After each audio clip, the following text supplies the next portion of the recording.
Zee 24 तास एक पाऊल पुढे।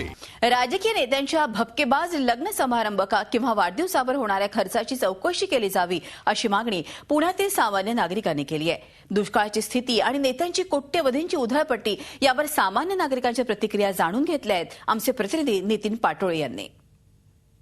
राज्यात एकीकडे दुष्काळाची भीषण स्थिती आहे तर दुसऱ्या बाजूला राजकीय नेते विवाह समारंभ आणि वाढदिवसांवर दौलत जादा करत आहेत।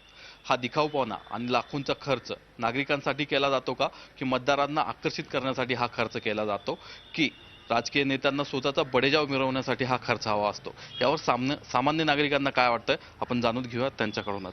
नाही, हे लोकांना आणि मतदारांना आपल्याकडे अट्रॅक्ट करण्यासाठी हा खर्च केला जातो। शेतकरी आत्महत्या करतायत आणि एका साईडने इकडे लग्नांची सगळे तू श्रेष्ठ की मी श्रेष्ठ, तुझ्याकडे गाडी दिली जाते की माझ्याकडे प्लेन दिलं जातं, हे सगळं असं काहीतरी विचित्रपणा चाललेला आहे।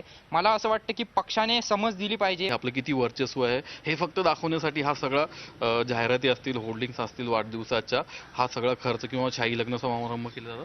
हो बरोबर, मला तेच वाटतं।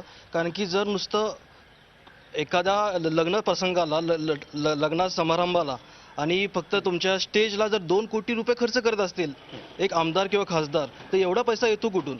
हेच जर त्यांनी खर्च एखाद्या दुष्काळग्रस्त गाव जर दत्तक घेतलं तर ते त्यांच्याच पक्षासाठी ते बेनिफिट ठरेल। कुठेतरी ह्या संपत्तीची कुठेही ती त्याची चौकशी केली जावी असं वाटतं। हो, नक्कीच करावी।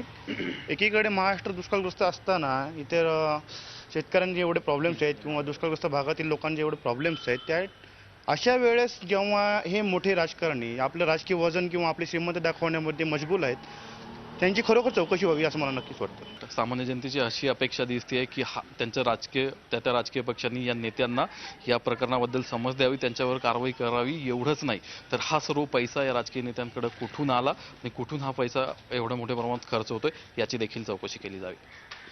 व्हिडिओ जर्नलिस्ट नितीन सांडमोरचा, नितीन पाटोळे, झी 24 तास पुणे। झी 24 तास एक पाऊल पुढे।